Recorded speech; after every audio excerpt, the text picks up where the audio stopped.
Hello, everybody, and welcome to the Comprehensive Guide to Cybersecurity Basics for Students. This lesson is going to cover most of what's important to be protected in your own cybersecurity, things that everybody should know when operating online, because I know we have a lot of profiles and accounts and things like this for our classes. So I put together this module to help everybody stay a little bit more aware of their own personal cybersecurity.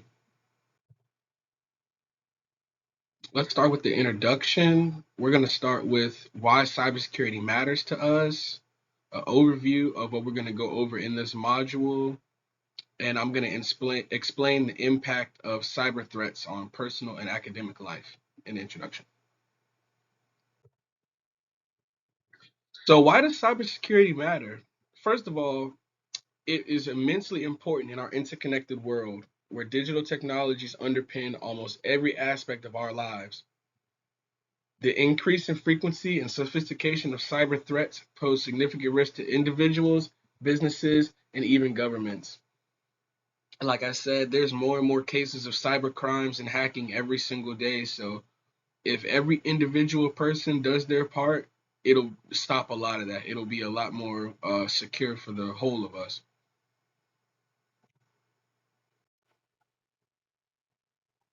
So here's our plan for today. We're going through the introduction right now. After that, we're going to go through common cybersecurity threats. These are definitions and examples that we all should know. We're going to go over how to protect your personal devices. This is your phones, laptops, tablets, anything connected to the internet that is potentially vulnerable to a cyber attack or a hack. Then we're going to go over our online privacy and social media safety. These are things like your digital footprint and your privacy settings on your social media apps. Just tips to keep yourself protected online.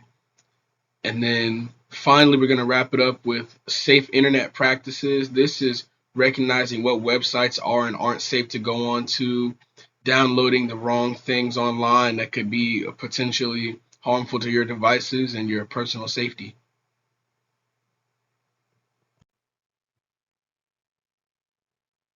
So, the impact of cyber threats on personal and academic life. The realm of our personal life includes things like your phone and your computer just on leisurely, but it also includes things like your personal identification, financial details, and your records of communication back and forth between your friends and family. These are things you don't want hackers to have access to because if your bank information gets hacked, they can drain your entire account. If your identification information gets hacked, they can steal your identity and open new bank accounts and lines of credit in your name. And we don't want that to happen because most of our bank accounts are secured through the government, but it's still a headache that nobody wants to go through having your identity stolen, and it can ruin your life in many cases. So if you protect yourself, then you just are mitigating the chances of things like this happening. In the academic sphere, the impact of cyber threats is equally as significant as educational institutions increasingly rely on digital platforms for learning and management. Um, and also assessments. So not only are the schools themselves vulnerable, but students are vulnerable to these cyber attacks as well. You know, you don't want anybody hacking into your school information to mess with anything you're doing because school is very important for everybody. So, with the introduction out of the way, let's get started. Common cybersecurity threats. These are going to be the main things we're trying to avoid and stay aware of when we're operating online. These include things like malware and viruses, and we're going to get into the definition of those in just a second.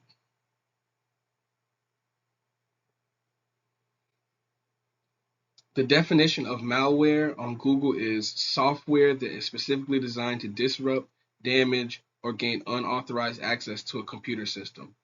So if you're online and you're looking at different websites that may not be secure, there can be malware installed on those websites to where when you click on it, it'll start reading your information. It'll start breaking into your computer system to draw your information out and then sends it back to whoever put the malware on the website. And then we don't want that. We do not want that.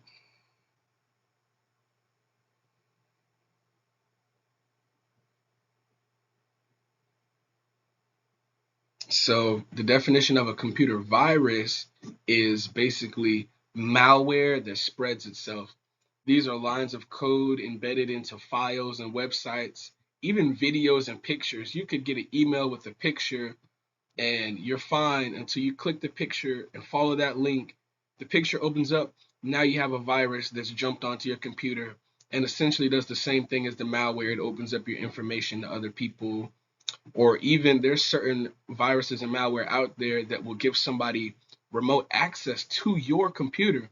You can walk away or you can think your computer's off and they can log in and be doing things on your computer and make it look like it's you doing it without even having your password. They can just be you in an instant, and we don't want that to happen. Now, phishing attacks, we're going to go to another slide and then come back for this one. What is phishing?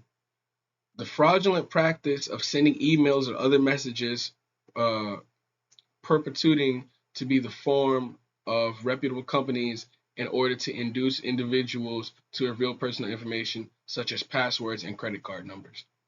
So phishing is more of the scammer type of hack where you'll get a notification saying, "Hey, you won this," or "Hey, did you buy this from our company? We need your information." These are going to be people that are acting like reputable sources that are trying to gain your trust in order to get you to send your own information to them. So, for example, imagine an older individual, or in our case, imagine a student, right? You're a student and you rented a textbook online. Somebody can create a fake email address from whichever company you rented the textbook from, and they can email you saying, "Hey, how was your experience with this book, with our service? Would you like to do a survey or something like that?" You'll go to do the survey, and then they'll come back and say, "To verify that it's you or to make sure we're with the right person, send us your login and password with using our website." So, excuse me, you're thinking you're talking to the right people, and you send them your information, your login and password. Now they have access to any website you use that same login and password for. This could be your email account, your school accounts, banking information, social media, anything. And once they have one password or one email address, they can go even further. They can try to duplicate it or see what other accounts you have with similar information. So do not ever send your email or password to anybody unless you're absolutely 100% sure that's who you're supposed to be sending it to. And 9 times out of 10, companies won't be asking you for your login or password, anything like that, because they already have it. You already gave it to them when you bought XYZ or when you signed up for XYZ. They have this information. So whenever someone's asking you for a login and password, it's it's very, very important to be aware of if it's a scam or not.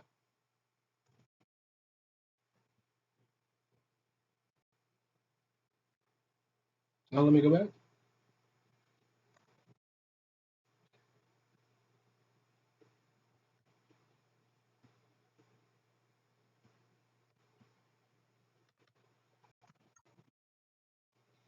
I think, hold on, it's not letting me go back in the slides, so let me go and see what the next slide was.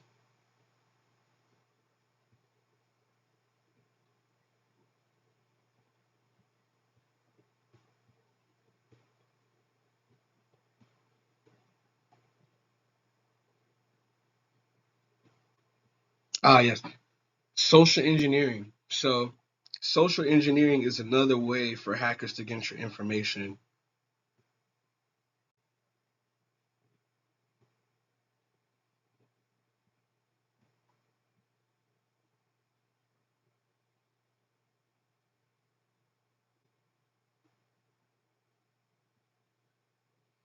So the definition of social engineering is the use of deception to manipulate individuals into divulging confidential or personal information that be used for fraudulent purposes. So really the same thing as a phishing attack. Any type of phone call or email or text message you receive, somebody talking to you trying to convince you to send over your information is social engineering. They're trying to get you to gain their trust. They want you to believe they are who they're saying they are. So they're making you think you can trust them in order to send your information off. But you should not trust anybody online unless you know 100% for a fact that they are who you're speaking to. Our next category is protecting personal devices. So when you're online, you want to make sure that you have all your devices updated to the most current software. Software updates and patches are things that come from the developers and the manufacturers of your devices. Say you're using an iPhone or a MacBook, a Windows computer, an Android phone. The device itself that you are interacting with is the hardware.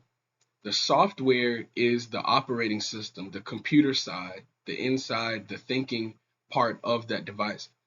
And these softwares are updated very often or every so often in order to fix bugs or patch things such as weak points in their software. So, for example, say you have a computer that you're doing your schoolwork on and you bought the computer in January and you never updated it for a year or maybe 2 years, you're going to be you're going to be down from the previous update by at least three, four, maybe five updates, even because it happens every couple months.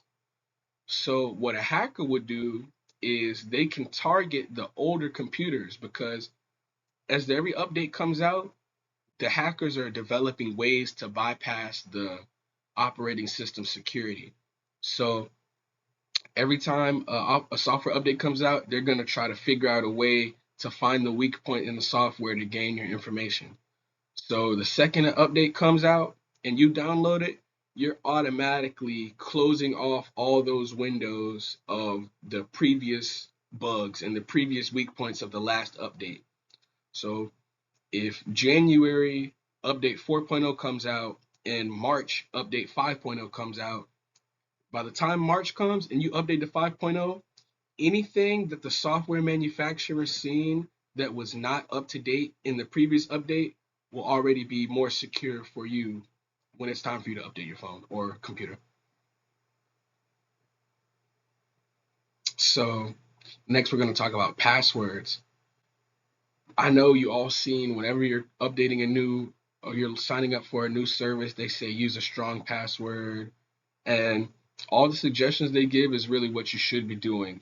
Multiple uppercase and lowercase letters, different numbers, different characters, things like that that are hard to guess. You don't want your password to just be password 123. You don't want it to just be your name or your birthday or anything like that. You want it to be something that's hard for somebody to guess or hard for a machine to just randomly generate. You know, you want it to be um, very, very unique. And oftentimes, when you're creating these accounts, it'll come up, it'll say, use the strong password. And you're looking at it, you're like, why is it random letters and numbers and characters in random order? It doesn't even say anything, it's not even a word. This is very, very important for it to be like that because if you can't spell it out, that's one less way for a person or another hacker to get it. Because when people are trying to come up with your passwords, they're looking at your name, your birthday, your friend's name, your mother's name, anything like that that you would use in a password.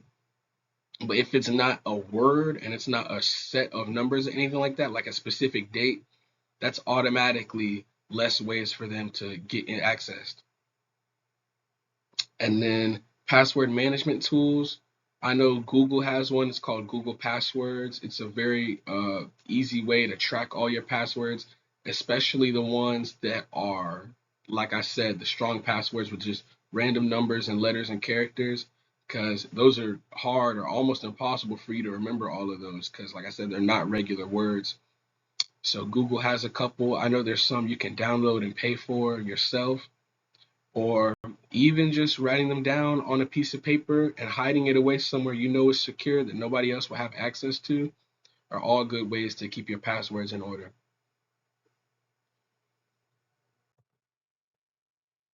Online privacy and social media safety. We're going to start off with digital footprints.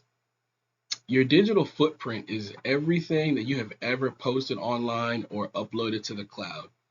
This could be your social media account in middle school. This could be an assignment you posted in high school.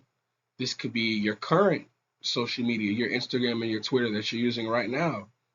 Even things that aren't attached to your name, like if you had a account on another website that doesn't have your real name on it, is still considered part of your digital footprint because it's information that you created and posted online. So when we're posting online, we want to make sure we don't give away any sensitive information like your passwords, your location, your full name, your address. You don't want to give away anything, your phone number. You don't want to give away anything that can be used to harm you or harm yourself online. Also, you want to be careful what you say online. I know we've all seen history of cases of celebrities saying things years and years ago online, like on Twitter, and then somebody reposts their old tweet and it's bad publicity. Even though we're regular people, we might not be celebrities. These same type of scenarios can affect us. We're in college now. We're looking to get jobs and start our career. Those recruiters and those hiring people, they look at your digital footprint. They look at what you're posting online. They look at what you've been posting online. They go years back. They try to find every account they can that's associated with you to figure out what type of person you are.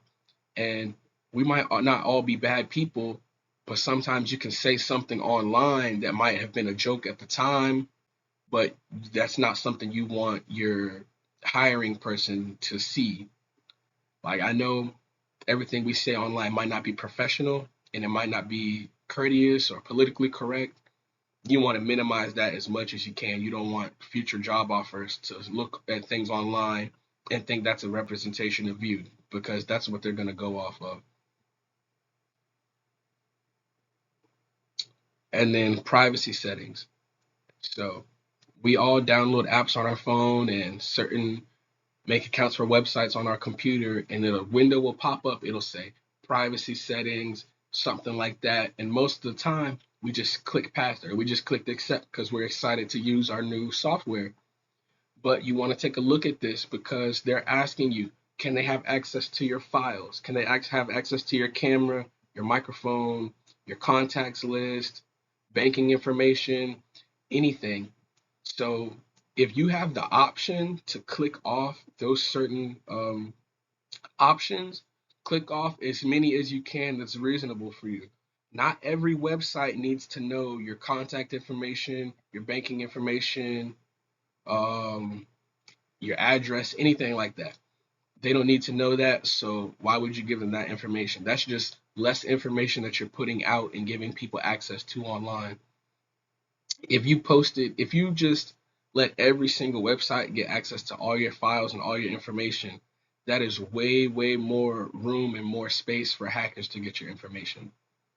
And a lot of the time, these accounts, they sell your information online, and you don't want that to happen either. You ever get a weird email asking you about something that you didn't even search for, or it's asking you about something that you never told anybody? A lot of the time, it's these type of websites that are taking your private information, then selling it to advertisers, and then they contact you on these type of topics. Our next slide is safe internet practices. So, if you'll notice, on most major websites, before it says www dot whatever website, you get the little HTTPS. So let me explain what that means.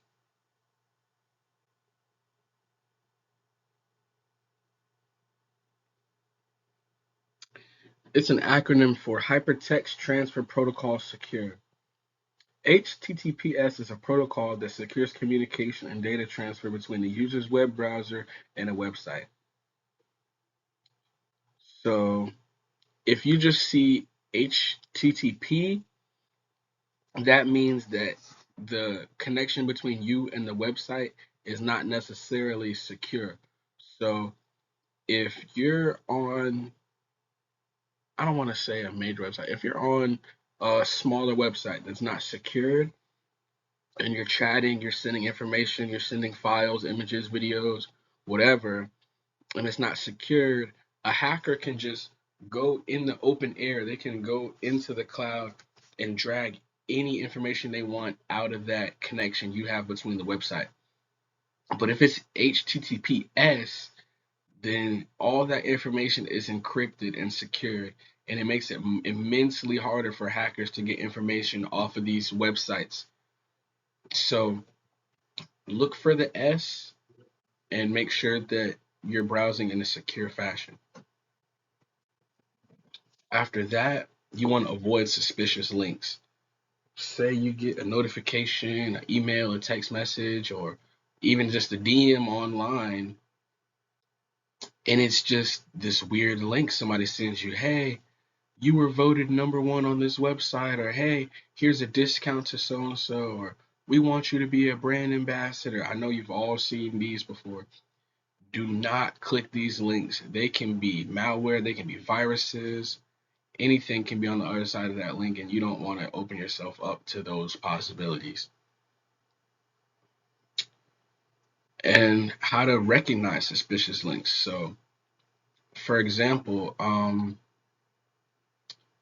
if you ever see something that says about blank, or what is it called?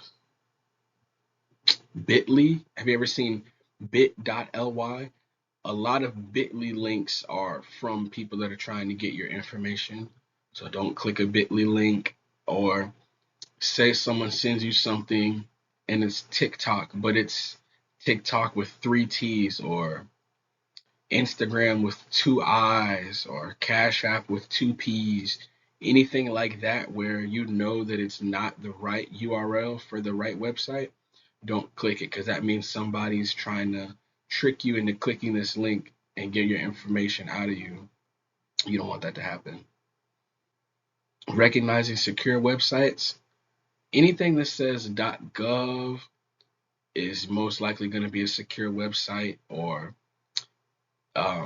anything that's like an email from a strong company, you can more likely be assured that it's secure, because these URLs and emails and accounts and addresses are only reserved for people within these government roles, or these higher up company roles. Something like .edu or .gov is more secure than something like .com. And that doesn't always mean that it's totally safe, but if something says .com, it's pretty much open to almost anything. So you want to be careful about things like that. So now we're gonna open the floor to anybody that has questions. Just a quick Q&A and recap. I don't think there's anybody to ask questions. So a quick recap. HTTPS means Hypertext Transfer Protocol Secure. Um, just know that there's a lot of hacks happening every day, every year. So you want to be careful and make sure you're not one of them. You should change your passwords often. You should update your devices often. You should never send your password or information to anybody if you're not totally sure who they are. You should watch what you post online. Be careful and be aware of your cyber digital footprint, and always just be aware. Don't make yourself vulnerable to any type of cyber attack. Don't give any information out that you don't have to. In conclusion, cybersecurity is very important for students, and as students, it's our duty to keep our schools software safe for the greater good of everybody. Because if one person allows access to the entire school's information, then the entire school is going to have to face the consequences of that when it takes one individual to make sure their stuff is secure. Here's the link to the quiz. It's also going to be on the website. It's a quick true or false quiz to show you how much information you learned. If you get more than 80%, then you're fine. If you get lower than 80%, you can watch the video back or you can take the quiz back again just to refresh your memory on these cybersecurity basics. And also, there's some flashcards with more information, vocabulary words, definitions, and examples of the cybersecurity basics for you to further your learning. Thank you for watching. Goodbye.